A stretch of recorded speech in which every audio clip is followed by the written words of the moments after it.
Rotary club of Junnar शिवनेरीचे immediate past president doctor Amol Punde, immediate past secretary Dhananjay Rajurkar, नुकताच त्यांचा पदग्रहण समारंभ आपण आज इथे उपस्थित आहोत ते आमचे ॲडव्होकेट सुनील जाधव, सचिव दत्तात्रय मस्के, सुनीलच्या बरोबर मनीषा वैनी, माननीय आमदार अतुल शेठ बेनके. मी अतुल शेठना आल्याला सांगितलं की म्हटलं वल्लभ शेठ बेनके हे अतिशय सिनियर रोटेरियन आणि कमिटेड रोटेरियन असा मला वल्लभ शेठ बेनकेचा अनुभव आलेला आहे. मी अनेक कार्यक्रम त्यांच्याबरोबर व्यासपीठावर शेअर केलेले आहेत आणि एकदा मला वल्लभ शेठनी शांतपणे त्यांनी माझं भाषण ऐकलं आणि ते मला म्हणाले की आमचे जे कार्यकर्ते आहेत ना मोहनभाई, त्याच्या कार्यकर्त्यासाठी तुम्ही एकदा या आणि त्यांना सुद्धा आम्हाला भाषण द्या म्हणून. तर तसा एक प्रसंग कोविडच्या आधीच केव्हा एक येणार होता, 2020 सालची गोष्ट आहे आणि मी आपल्या इथे येणार होतो कार्यकर्त्यांच्या त्या मेळाव्यामध्ये आणि काही कारणानं ते स्थगित झालं. मला काही अडचण आली. माननीय सुरेशजी कोते, असिस्टंट गव्हर्नर ज्ञानेश जाधव, आपल्या क्लबचे म्हणजे मला आता रोटरीमध्ये 36 वर्ष झाली आहेत आणि आपल्या क्लबमधील अनेक मान्यवर रोटेरियन्सचा परिचय हा जवळून झाला आहे माझा. मी आज येण्याच्या आधी जेव्हा विचार करत होतो की माझे जुन्नर शिवनेरी क्लबमध्ये कोण कोण मित्र आहेत, जसं साहेब म्हणाले आत्ता की रोटरीची मैत्री ही खरी मैत्री आहे. त्या मैत्रीच्या विषयी 2 ओळी सांगतो आधी पटकन की परिचयातून जुळते ती मैत्री, परिचयातून जुळते ती मैत्री, विश्वासांना जपते ती मैत्री, दुःखात साथ मागते ती मैत्री, सुखात सहभागी असते ती मैत्री आणि पापण्यातील अश्रूंना गोठवते ती खरी मैत्री. ती खरी मैत्री रोटरीमध्ये मिळते. रोटरीमध्ये सुखदुःखाच्या प्रसंगी जे रोटेरियन्स येऊन उभे राहतात, सर अतिशय व्यवस्थितपणे त्यांनी सांगितलं, because he is also hardcore Rotarian फॅमिलीमध्येच आहे ते, की कोणतेही उद्दिष्ट नाही आहे पण रोटेरियन्स एकत्र आहेत वर्षानुवर्ष. Doctors, advocates, engineers, professor, businessman कोणी असो, तो काहीही संबंध नसताना आज 36 वर्ष रोटरीमध्ये मित्र कमवले आहेत. फक्त महाराष्ट्रात नाही तर भारतभरामध्ये कमवले आहेत. ही करामत फक्त रोटरीच करू शकते. मला पटकन जी नावं आठवणीत येऊ लागली तर अशोक आढाव यांच्या पदग्रहण समारंभाला मी उपस्थित होतो. चंद्रकांतजी गांधी, आपण काय म्हणतो CP गांधी, दत्तात्रय मस्के इथेच उपस्थित आहेत, हितेश शहा, जनार्दन काका. मला आजच कळलं की त्यांची प्रकृती जरा बरी नाहीये.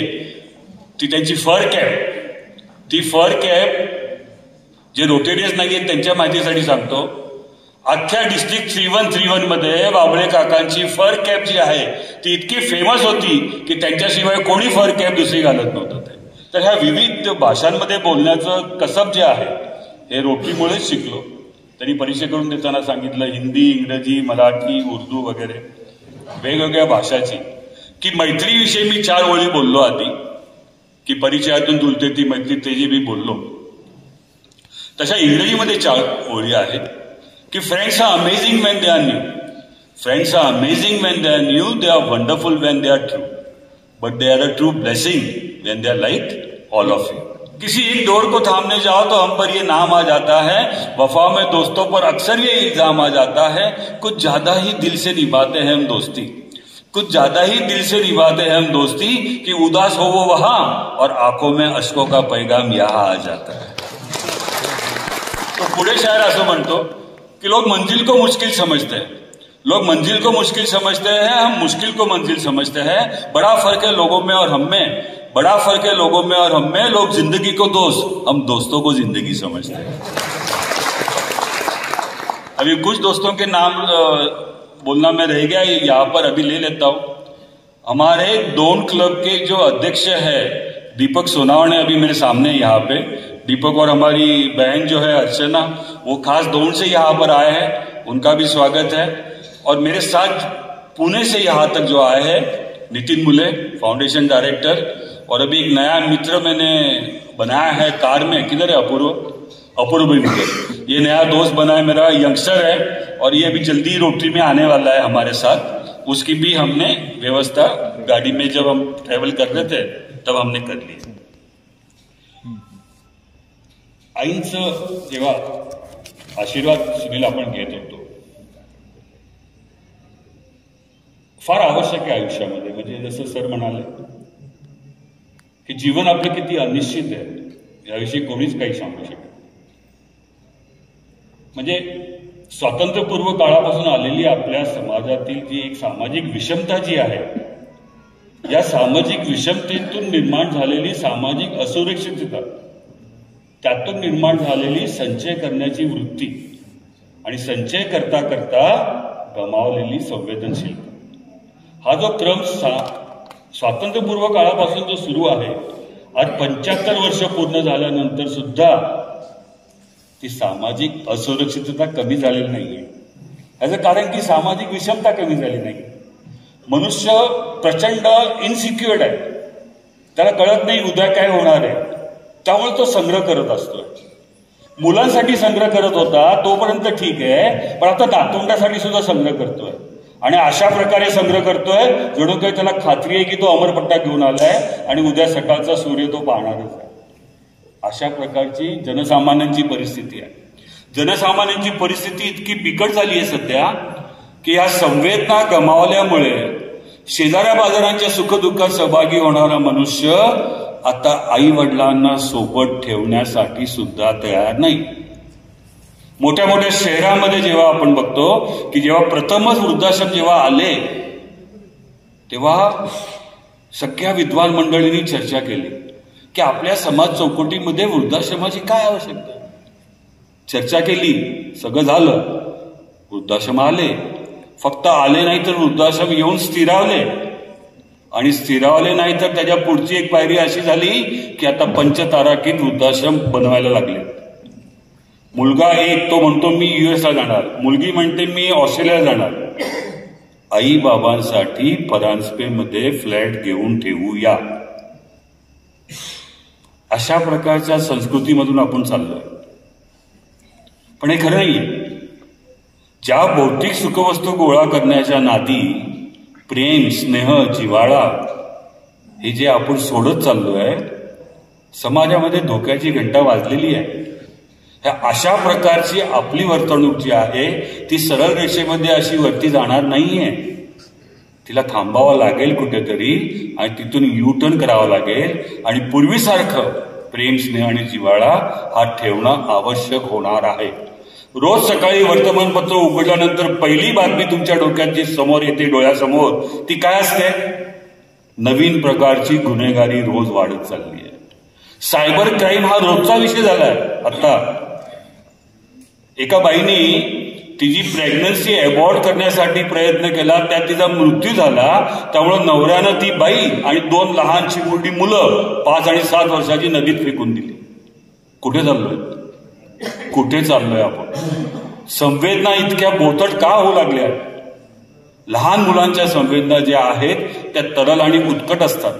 लहान मुलांना कोणत्याही गोष्टीची आसक्ती नसते. लहान मुलं वर्तमानात जगतात, भूत आणि भविष्यामध्ये भरकटत नाहीत. पण जसं आपलं व्यावहारिक वय वाढत जातं तसं आपलं वर्तमानातील लक्ष कमी होत जातं. 40% वेळ वाया घालवतो आपण भूत आणि भविष्यामध्ये. भूतमध्ये घडलेल्या गोष्टीचा विचार करून काय उपयोग आहे, आणि भविष्याचे सगळे मनोरे रंगवत बसतो आपण, जणू काय उद्या सकाळी आपण उठणारच आहोत म्हणून. आईंचा विषय मी सांगत होतो की आई बाबा जे वृद्धाश्रमामध्ये आहेत तिथे ज्या आई आहेत त्यांच्या भावना काय असतील. आम्ही मातोश्री वृद्धाश्रम राजाराम पूल इथे रेग्युलरली जातो. ते सगळे वरिष्ठ ज्येष्ठ मंडळी आम्हाला एकच गोष्ट सांगतात की आम्हाला ब्लँकेट हे ते सगळ्या गोष्टी सगळं येतंय, सगळं, त्याची काही काळजी करू नका, तुम्ही आमच्यासाठी थोडा वेळ द्या बाळांना, आमच्याबरोबर येऊन गप्पा मारा. आम्ही त्या सगळ्या आजोबा आजींना घेऊन महाबळेश्वरला गेलो बसमध्ये. तर काही जण म्हणाले त्यातले आम्ही पहिल्यांदाच महाबळेश्वरला आलो, लग्नानंतर यायची इच्छा होती पण काही जमलंच नाही यायचं. त्या बोटीमधनं आम्ही प्रवास वगैरे केला. त्यातला एक आजीबाई आल्या ना माझ्याकडे, अरे बाळा मला घोड्यावरची रपेट मारायची. आलं की टेन्शन मला. म्हटलं आता आजीबाईंना घोड्यावर बसवणार आणि घोड्यावरची रपेट मारणार, हे सगळं कसं करणार? आजीबाईंना म्हटलं हे घोड्यावरची रपेट जरा अवघड वाटतंय, आपण तिथे गेलो ना निवारामध्ये, तेव्हा तिथे आपण घोड्या आणू आणि तिथे आपण रपेट करू. काय थापा मारतो तू म्हणे. खरी मजा आता इथं महाबळेश्वरला घोड्यावरची रपेट करायची ना, तिथं मातोश्री वृद्धाश्रममध्ये घोड्यावरची रपेट काय करणार म्हणे. आईंचं मुलांवर काही असो भरपूर प्रेम असतं. तशा आई जेव्हा वृद्धाश्रमामध्ये आहेत तर त्यांच्या भावना काय असतील या एका कवितेतून तुमच्यासमोर सादर करतो. या कवितेचं शीर्षक आहे आईची साथ. मला लेखकाचं नाव माहीत नाहीये, त्यामुळं त्यांना मी त्यांचे आभार मानतो की त्यांनी अतिशय बोलक्या भावना ह्या सगळ्या संग्रहित केलेल्या आहेत. महिने मागून महिने गेले, शेवटी वर्ष सरून जाते. महिने मागून महिने गेले, शेवटी वर्ष सरून जाते. वृद्धाश्रमाच्या पायरीवर वाट तुझी पाहते. भिजून जातो पदर, भिजून जातो पदर आणि मन तिथे राहते. कधी कधी मात्र तुझी मनी ऑर्डर येते. पैसे नको द्यावेळी, पैसे नको द्यावेळी तूच येऊन जा. बाळा मला तुझ्या घरी घेऊन जा. तुझा बा होता तोवर, तुझा बा होता तोवर काळ बरा गेला. तुझी आठवण काढत उभ्या डोळ्यांनी गेला. लेख माझा मोठा साहेब याचं लई कौतुक त्याला. माझ्याही हृदयात फोटो तुझा जो पाहून जा. पण बाळा मला तुझ्या घरी घेऊन जा.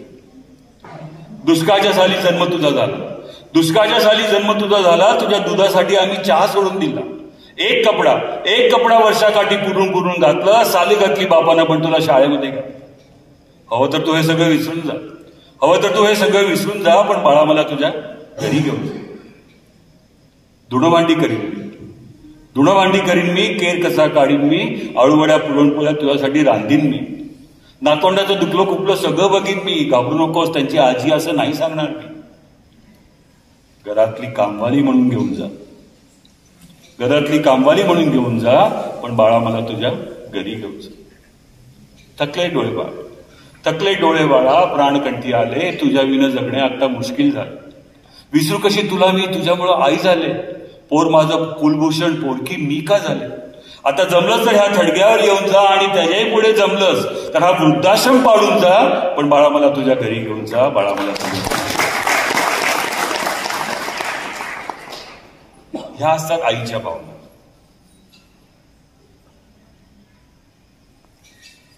मां के गर्भ में जब हम होते हैं तो चारों ओर से मलमूत्र से घिरे हुए रहते हैं. इसी मलमूत्र में हमारे शरीर की निर्मिति होती है. इसी मलमूत्र में हमारे शरीर का विकास होता है. भगवान ऐसा कहते हैं कि हमारे शरीर में 32 प्रकार की कुरूपता है. जैसे केश, रोम, नख, दांत, अस्थि मज्जा, यकृत, फुसफुस, लार, चर्बी आदि 32 प्रकार की कुरूपताएं लेकर हमारा शरीर चल रहा है. तो कुरूपता इतनी अगर शरीर में हो तो एक पॉसिबिलिटी ये होती है कि हमारे शरीर से बदबू आएगी. लेकिन हमारे शरीर से बदबू नहीं आनी चाहिए, इसलिए हम क्या करते हैं, रोज सुबह इसे साफ करना, धोना, रगड़ना, इत्र लगाना, नए नए कपड़े पहनना, हीरे जवाहरत के आभूषण पहनना, क्योंकि शरीर से बदबू बाहर ना आए.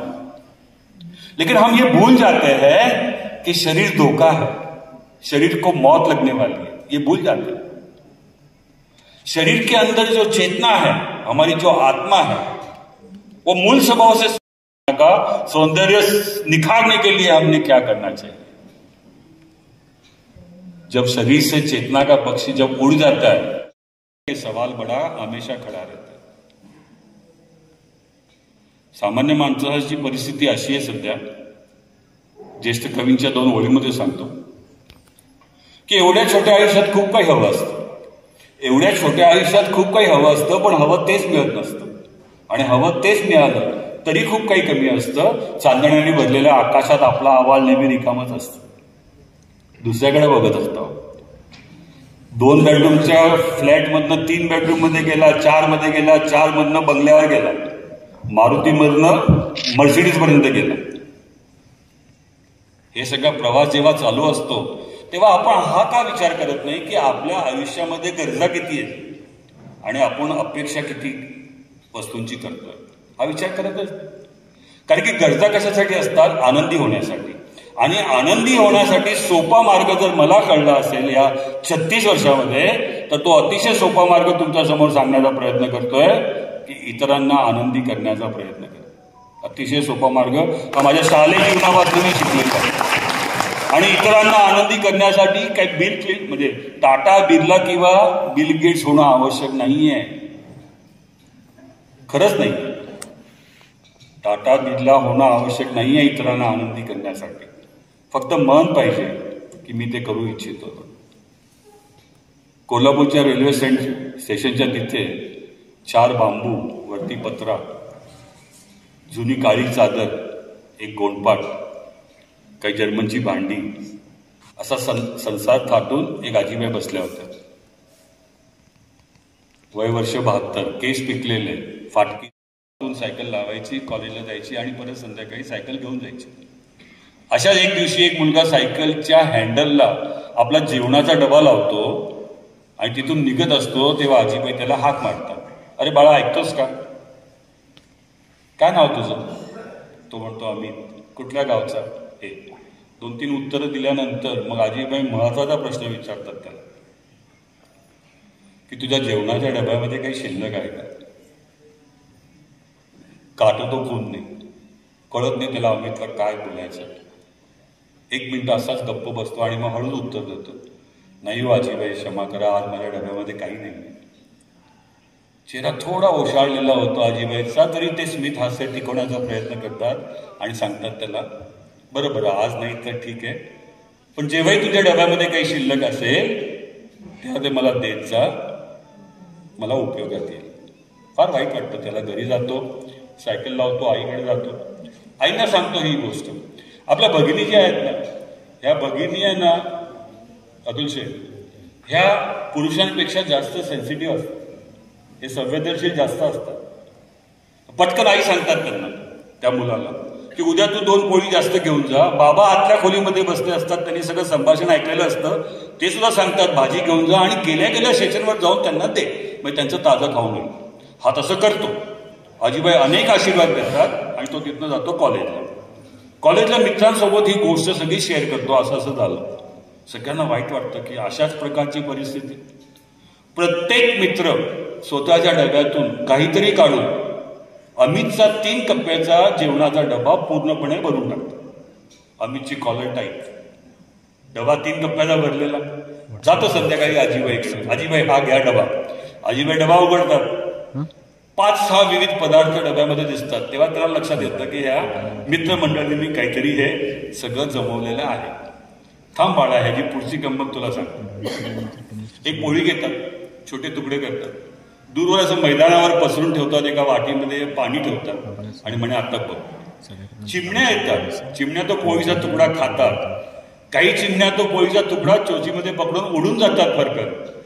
काही चिमण्या पाण्यात पितात. तेव्हा आजीबाई सांगतात की हे खरं जीवनाचं अंतरंग आहे. आनंद शोधण्यासाठी आपण 10 दिशांना फिरत असतो, पण आपल्या अपेक्षा इतक्या आपण वाढवून ठेवलेल्या आहेत की आनंद हा आपल्याकडे कधीच मिळत नाही. पण आनंद मिळवण्याचा एक सर्वात सोपा उपाय तुला सांगते मी, की आपल्यातलं थोडंसं सुख दुसऱ्यांना देण्याचा प्रयत्न कर. तुझ्यातलं तू थोडं सुख मला दिलं, माझ्यातलं मी चिमण्यांसाठी दिलं, चिमण्यांनी त्यांच्या भुकेल्या पिल्लासाठी घेऊन गेल्या, सगळेजण सुखी झाले.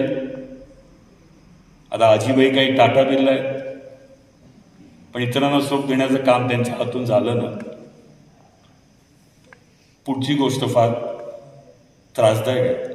मुलगा मोठा होतो, पेढे घेऊन येतो, नोकरी लागते. आजीबाईंना पेढा भरवतात. आजीबाई अर्धा पेढा त्याला भरवतात आणि आशीर्वाद देतात आणि सांगतात, बरं रे बाळा, तू माझी आठवण ठेवली. माझ्या मनातील सल जी आहे ना, ती मी अजून कोणाला बोलले नाही, पण आज मी बोलते म्हणे. माझ्या पोटचं पोर महालक्ष्मीजीचे दर्शन घडवून आणतो म्हणून मला कोल्हापूरला घेऊन आला होता आणि रेल्वे स्टेशनवर मला सोडून गेलं. बंधू भगिनींनो, ही सत्य परिस्थिती आहे. तुम्ही 2-3 वर्षापूर्वी जर अमिताभ बच्चनचे कौन बनेगा करोडपती पाहिला असेल तर तेव्हा असे इंटरव्ह्यू झाले होते आणि काही मुलांनी आईवडिलांना वृद्धाश्रमामध्ये जागा नाहीये म्हणून त्यांना तिथे रात्री 11 वाजता 12 वाजता व्हीलचेअरवर बाहेर सोडून गेले, वृद्धाश्रमाच्या बाहेर. ह्या गोष्टी आपल्याला म्हणजे विश्वासच बसू शकत नाही की अशा प्रकारच्या गोष्टी समाजामध्ये घडू शकतात. मी हे सगळं रोटरीच्या प्लॅटफॉर्मवर आज का बोलतोय? याचं कारण असं की भारतामध्ये 1,65,000 रोटेरियन आहेत, जे 25 वर्षापूर्वी 80,000 रोटेरियन होते. जर सर म्हणाले, मी सरांशी बोलत होतो तेव्हा, सर्व्हिस अबाउट सेल्फ, स्वतःच्या पलीकडे आपण बघायला पाहिजे. म्हणजे रोटरीचा मार्ग जो आहे हा थोडा आध्यात्मिक मार्ग आहे. असा विचार केला तर रोटरीचा खरा आनंद आपणास मिळू शकतो. आणि आध्यात्मिक मार्ग काय सांगतो की स्वतःच्या पलीकडे बघ, स्वतःला विसरून जा आणि स्वतःच्या पलीकडे बघ. आणि ते जर खरोखर बघितलं आपण तर आपल्या देशातील भावंडांना आपली गरज आहे. रोटरी फक्त भारतभरामध्ये 2.25 लाख रोटेरियन्स आणि आपली लोकसंख्या 140 कोटी. देशामध्ये इतकी गरज आहे ना, प्रत्येक क्षेत्रामध्ये गरज आहे की त्यांचं पापण्यातील अश्रू जे आहेत त्यांचे गोठले गेले पाहिजेत. असं काम रोटरी करू शकतं. इंटरनॅशनल संस्था आहे, लिगसी आहे, 120 वर्ष होऊन गेली आपल्याला. आणि आपल्या संस्थेला आज 200 देशांमध्ये ही संस्था आहे. मोठ्या प्रमाणावर आपली भागीदारी होऊ शकते प्रकल्पासाठी. पण त्यासाठी तुम्ही आणि आम्ही time, energy, resources, professional expertise आणि काही वेळेस पैसा हा दिलाच पाहिजे. हा नाही दिला तर कसं होणार आहे का? आणि एकदा रोटेरियन झालो तर त्यासाठी आपण हे जणू काही शपथच घेतली आहे की मी एकदा रोटेरियन झालो तर माझा हात नेहमी असा असणार आहे. फक्त पैशाची गोष्ट करत नाहीये मी, सगळ्या गोष्टी हातांना देण्याची सवय लागणं फार आवश्यक आहे. सुनीलभाई, स्वर्गात सुद्धा रोटरी क्लब आहे, माहिती तुम्हाला? कोणी ऐकलंय का स्वर्गातला रोटरी क्लब? डॉक्टर अमोल, स्वर्गात रोटरी क्लब आहे. 1947 साली जेव्हा पॉल हॅरिस यांचं निधन झालं, पॉल हॅरिस कोण आहेत माहिती आहे सगळ्यांना? कोण आहेत? कोण? फाउंडर, रोटरीचे फाउंडर, बरोबर. 1905 साली रोटरी त्यांनी स्थापन केली. त्यांचं निधन झालं 1947 साली. स्वर्गात गेल्यानंतर पहिलं काम त्यांनी काय केलं माहिती का डॉक्टर साहेब? त्यांनी नवीन रोटरी क्लब सुरू केला स्वर्गात. आणि त्याचं नाव आहे Rotary club of Heaven Elite. Heaven Elite म्हणजे एकदम चांगला क्लब, उच्च क्लब स्वर्गात. आता काही मित्रांनी प्रश्न विचारला, तो तुषार असतोय, तुषारनी प्रश्न विचारला की तो नेमके स्वर्गात कशावर न गेले सर? तर स्वर्गात जाण्याचा सुद्धा फॉर्म्युला आहे. तो हा जो आला ना नितीन मुळे, हा स्वर्गात जाण्याचा फॉर्म्युलाच घेऊन आलेला आहे. ती ही जी स्टेफनी आहे ना, या स्टेफनीने असं सांगितलंय की जो व्यक्ती, तो किंवा त्याचे कुटुंबीय, जसं सुनीलनी चेक दिला, तू आज चेक दिला, $1,000 जे रोटरीच्या ट्रस्टला मदत करतील त्यांना स्वर्गात जाण्याचा पासवर्ड मिळेल. Direct password. म्हणजे तुमचं अकाउंट बघणारच नाही, तुम्ही किती पाप केलं, किती पुण्य केलं, ह्याला स्वर्गात पाठवायचं का ह्याला नरकात पाठवायचं असं काही नाही. तुम्ही ह्या ट्रस्टला मदत केली आहे, इथे रुपयाचे 4 रुपये होतात, 5 रुपये होतात, आणि तेवढी मदत जगातील कानाकोपऱ्यामध्ये इतक्या लोकांसाठी मदतीचा हात मोकळा होतो. हे ह्या रोटरी फाउंडेशनचं कौतुक आहे. तर त्याला मदत दिली तर स्वर्गातली सीट पक्की. कोविडमध्ये, त्या महामारीमध्ये आमचे काही मित्र गेले हो, आणि दानशूर होते, डायरेक्ट स्वर्गातच गेले. आणि तिथे गेल्यानंतर मग त्यांना आठवण येते आमची कधीतरी. मग येतात स्वप्नात, काय मोहनभाई कसं चाललंय? म्हणजे ठीक चाललंय. मी माझ्या नेहमीच्या तक्रारी, काय ते उपस्थिती नसते मीटिंगला, कमी असते, बघता आणला तर त्रास, नाही आणला तर त्रास, फीचे पैसे मागायला फोन करावे लागतात, वगैरे वगैरे वगैरे. अशा काही कटकटी मी सुरू करतो. तो म्हणे तुमचं नेहमीचं रडगाणं आहे, हे थांबवा, महत्वाचा विषय आहे का? काय विषय? फेब्रुवारी महिन्यामध्ये स्वर्गामध्ये रोटरीची कॉन्फरन्स आहे, आणि त्या कॉन्फरन्ससाठी आम्हाला चांगला वक्ता पाहिजे.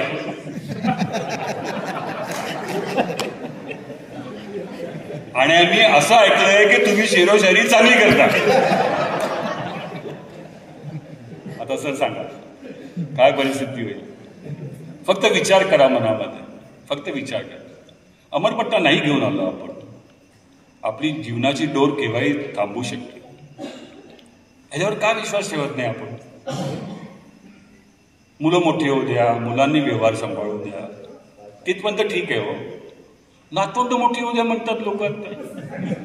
नंतर देवदेव करू, दान करू, प्रपंच करू दुसरा. पण नंतर तुम्हाला वेळ नाही मिळाला तर काय काय होणार हो? तो शायर म्हणतो याविषयी कि कल फुर्सत न मिली तो क्या करो, कल फुर्सत न मिली तो क्या करोगे, इतनी मोहलत न मिली तो क्या करोगे, रोज कहते हो कल करेंगे कल करेंगे, अरे कल हमारी आंख न खुली तो क्या करोगे, काय करणार? तो शायर असं म्हणतो जीवनाविषयी कि ये जिंदगी आज जो तुम्हारे बदन की छोटी बड़ी नसों में मचल रही है, ये जिंदगी आज जो तुम्हारे बदन की छोटी बड़ी नसों में मचल रही है, तुम्हारे पैरों से चल रही है, तुम्हारी आवाज में गले से निकल रही है, तुम्हारे लफ्जों में ढल रही है. ये जिंदगी न जाने कितनी सदियों से यूं ही शक्लें बदलती रही है. बदलती शक्लों में बदलते जिस्मों में चलता फिरता ये एक शरारा जो कि इस घड़ी नाम है तुम्हारा. इसी से सारी चहल पहल है, इसी से रोशन है हर नजारा. सितारे तोड़ो या घर बसाओ, अलम उठाओ या सर झुकाओ, तुम्हारी आंखों की रोशनी तक है खेल सारा. ये खेल होगा नहीं दोबारा, जिंदगी ना मिलेगी दोबारा. आपले संचित कर्म जे असतात, आपल्या कर्माच्या सिद्धांतावर आपला विश्वास आहे. आपले संचित कर्म जे असतात त्याचं प्रारब्ध जेव्हा मिळतं आपणास, तेव्हा मनुष्य जन्म मिळाला. तर मला डॉक्टर साहेब एकाने प्रश्न विचारला, म्हणजे मोहनभाई तुमचं पुनर्जन्मावर विश्वास नाही का? म्हटलं आहे माझा पुनर्जन्मावर विश्वास, पण पुनर्जन्मामध्ये मी मनुष्य म्हणूनच परत जन्म घेणार आहे ह्याची मला खात्री नाहीये. तर या संचित कर्माच्या प्रारब्धामुळं जर मला आज मनुष्य जन्म मिळाला तर माझं ह्याला सोनं करून घ्यायचं आहे. मला काही संचित कर्म आता ठेवायचे नाहीये. तर ह्या जीवनाचं मला सोनं करून घ्यायचंय आणि त्यासाठी जर संधी दिली आहे रोटरीनी तर आपण का मागे पुढे बघतो? रोटरीमध्ये असं म्हणतात की उचित नीतिमूल्यांचं जोपासन प्रत्येक माणसाने जर केलं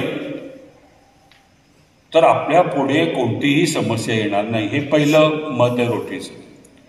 दुसरं मत रोटरीचं असं आहे जगभरामध्ये की जे काही नाम सन्मान आणि प्रतिष्ठा आपणास प्राप्त झालेली आहे आपल्या प्रोफेशन, वोकेशन आणि बिझनेसमध्ये, त्याच्या मागे अनेक कारणं असतील, पण त्यातली महत्वाची 3 कारणं अशी आहेत की तुम्ही क्वालिफाईड आहात, पहिली गोष्ट. दुसरी गोष्ट, इतरांच्या तुलनेने तुमच्यावर देवाची कृपा जास्त आहे. हे आपण कबूल करतो की नाही? जगातील 35 ते 40% लोकसंख्या अशी आहे की ज्यांना अन्न, वस्त्र, निवाऱ्यासारख्या गोष्टीसाठी भटकंती करावी लागते. आणि आज जी काही आपली जीवनशैली आहे ही देवाची कृपा चांगली असल्याशिवाय होणार आहे का? तिसरा विषय असं सांगतात की जेव्हा समाजापुढे आपण जातो आपलं प्रोफेशन करण्यासाठी, बिझनेस करण्यासाठी, तेव्हा समाजाने मोठ्या मनाने आणि अतिशय आदराने, प्रेमाने आपणास स्वीकृत केलेलं आहे. You are qualified, you are blessed child of God and your society acceptance. या तिन्हीचा एकत्रितपणे विचार केला तर आपल्या लक्षात येतं की जे काही आपण आज आहोत हे समाजाच्या स्वीकृतीमुळे आहे आणि समाजाला आपण काहीतरी परत देणं लागतो. हे माझं आद्य कर्तव्य आहे. देणं लागतो हे महत्वाचं. आणि हे देणं लागतं हे पूर्ण करण्यासाठी तर आपण रोटरीमध्ये आलो. रोटरीमध्ये आल्यानंतर तुम्ही रेग्युलर, आता मला सुनीलचं अतिशय मनापासून कौतुक करायचं. आज इतक्या मोठ्या लेवलवर त्यांनी त्याचा बिझनेस, त्याची मुलं उच्च शिक्षित, पण त्याच्यामध्ये जो एक तो संवेदनशील जो एक मनुष्य आहे ना तो मला दिसून आला. आणि त्या दिवसापासून तो सांगतोय की मला मोहनभाई 24-25 वर्षामध्ये माझ्या सगळ्या सहकाऱ्यांच्या सोबत मिळून चांगलं कार्य करायचं आहे. त्यासाठी तुमचा पाठिंबा त्याला आवश्यक आहे. मला एकदा जोरदार होकार पाहिजे, तुमचा पाठिंबा आहे सगळ्यांचा, जोरात. फार छान वाटलं. भगिनींनो, तुम्ही ताकद आहात सगळ्यांच्या मागे. हे आधी पण सांगितलं वक्त्यांनी, आपल्या कोते सरांनी सांगितलं. तुम्हाला गंमत माहिती आहे का? 1989 पर्यंत लेडीजना रोटरीमध्ये प्रवेश देत नव्हते. 1905 साली रोटरी सुरू झाली, पण 1989 पर्यंत लेडीजना रोटरीमध्ये प्रवेश नव्हता. रोटरीमध्ये प्रवेश मिळवण्यासाठी एका महिलेनं कोर्टामध्ये धाव घेतली. कोर्टामध्ये अनेक वर्ष केस चालली आणि केसचा निकाल लागला तिच्या फेवरमध्ये आणि त्यानंतर तिला रोटरीमध्ये प्रवेश घेतला. पहिली महिला झाली 1989 मध्ये रोटरीमध्ये. 84 वर्षानंतर पहिली महिला आली. आणि त्याच्या पुढची गोष्ट सांगतो, तुमच्या सगळ्यांच्या सहकार्यामुळे आज जसं तुमच्याकडे 2 रोटरी अँड ह्या रोटेरियन झाल्या आहेत, तसं मी 2 वर्षानंतर जेव्हा परत येणार आहे असं माझं ठरलंय.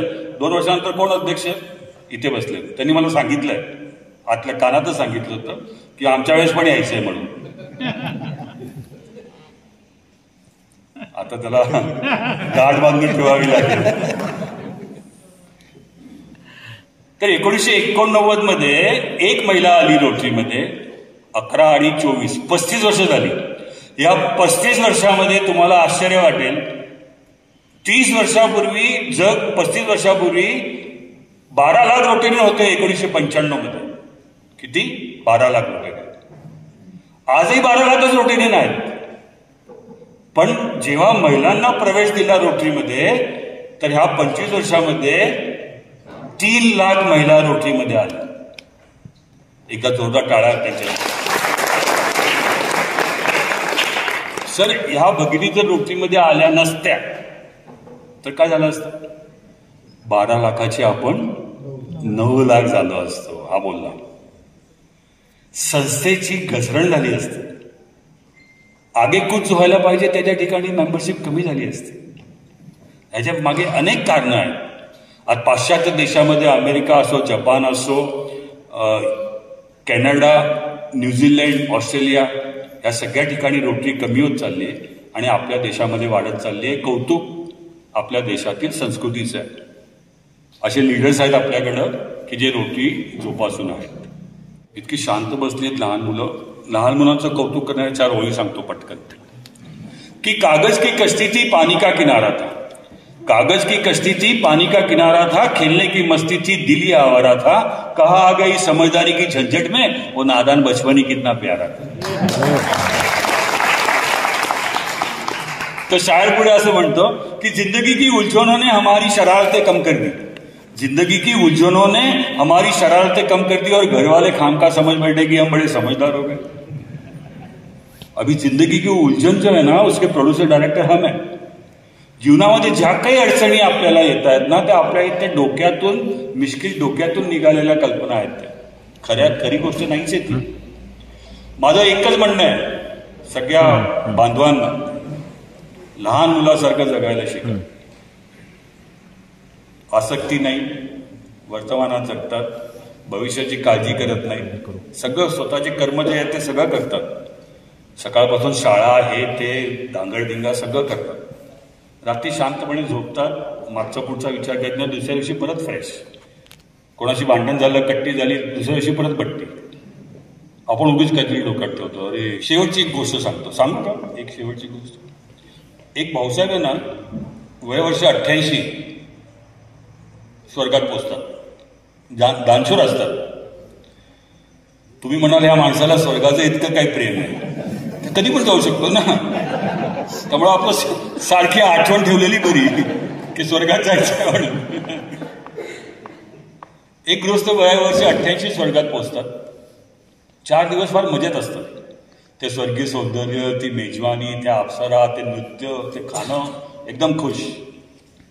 5व्या दिवशी सकाळी त्यांचा चेहरा उतरलेला, तिथं बसले ते जिन्यावर. त्यांचे मित्र मनोरमंत पोचतात त्यांच्याजवळ आणि त्यांना विचारलं, का कालपर्यंत इतके मजेत तुम्ही होता, आज काय झालं? नाही सोड ना. अरे काय झालं नेमकं ते सांगा ना. नाही रे म्हणे, मी असं विचार करत होतो. हे विचार करण्याची फार वाईट सवय आपल्याला. तो शायर म्हणतो ह्याविषयी की ऐसा कुछ कर दो की खुशियां खुद रास्ता पूछे, ऐसा कुछ कर दो की खुशियां खुद रास्ता पूछे, वैसे भी हमने गम को अपने घर का पता कहा दिया. विचार नाही केला तर दुःख होणारच नाही ना. 50 लाखाची मर्सिडीज विकणारा सुद्धा गॅरंटी देत नाही की तुम्ही ह्या गाडीतनं फिरला तर तुम्हाला रात्री छान झोप येईल. रात्री छान झोप येण्यासाठी इथे आंतरिक आनंद झाला पाहिजे आणि तो आपण गमावतोय कारण की वर्तमानात जगत नाहीये आपण. तर ते काय म्हणतात, मी विचार करत होतो की माझ्या हातून, मी जेव्हा पृथ्वीवर होतो तेव्हा माझ्या हातून एक चूक झाली. काय चूक झाली? तर म्हणे वयवर्ष 68 होतं माझं व्यावहारिक सगळं काम झालं होतं. मुलं मोठी झाली होती, नातवंड खेळत होती.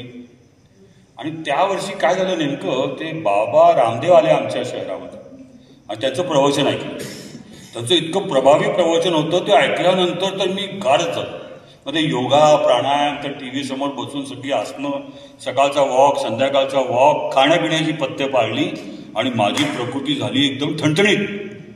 68 ते 88 20 वर्ष मी अजून जगलो पृथ्वीवर. पण आज मला असं वाटतंय की मी चूक केली रामदेवचं प्रवचन ऐकून. का तर ते 20 वर्ष जे मी जगलो 68 ते 88 त्या 20 वर्षामध्ये नेमकं मी काय केलं असं काही लक्षात येतच नाहीये. विशेष काही केलंच नाही. आरामात खायचं, लोळायचं, एक्सरसाइज करायची, सगळं असं. त्यामुळे मला आज प्रश्न असा पडलाय, मला असं वाटतं की माझी चूक झाली. मी बाबा रामदेवजीचं प्रवचन ऐकलं नसतं आणि माझ्या आधीच्या जीवन पद्धतीप्रमाणे जगलो असतो तर साधारण भारतीयांचं वय जे 72-73 आहे त्या वयामध्ये माझी विकेट उडाली असती. आणि विकेट उडाली असती, मी 72व्या वर्षी स्वर्गात पोहोचलो असतो. आता 72व्या वर्षी स्वर्गात पोहोचून किती मजा केली असती. आता 88व्या वर्षी स्वर्गात पोहोचून, स्वर्गात पोहोचून सुद्धा माणसाला आनंद मिळत नाही. तर तुम्ही आणि आपण तर सामान्य नागरिक आहोत. फक्त एकच गोष्ट आहे, ज्या काही गोष्टींची मी सूचना म्हणजे माझ्या मनोगत बोलत होतो, या सगळ्या सामाजिक ह्या सगळ्या चौकटीमध्ये पाऊस कमी होतो, जास्त होतो, दुष्काळ होतो, आपण आपल्या कर्तबगारीने सगळ्यावर मात करतो.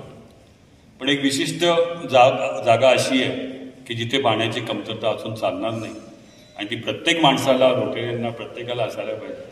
या सामाजिक विषमतेला जर वाळवंटाची उपमा दिली तर त्या संदर्भामध्ये ह्या पुढच्या 2 वाळी ऐका की वाळवंटात हरवलं तरी जगण्याची जिद्द कायम. वाळवंटात हरवलं तरी जगण्याची जिद्द कायम आहे. कुठेच नसले म्हणून काय झाले, माझ्या डोळ्यात तरी पाणी आहे. हे डोळ्यातलं पाणी फार आवश्यक आहे. अनेक शुभेच्छा देतो तुम्हाला जाधव साहेब आणि तुमच्या क्लबला. आणि असंच प्रेम आणि लोभ आणि मोह असावा एवढं सांगून मी इथे थांबतो. थँक्यू. जय हिंद, जय महाराष्ट्र. थँक्यू.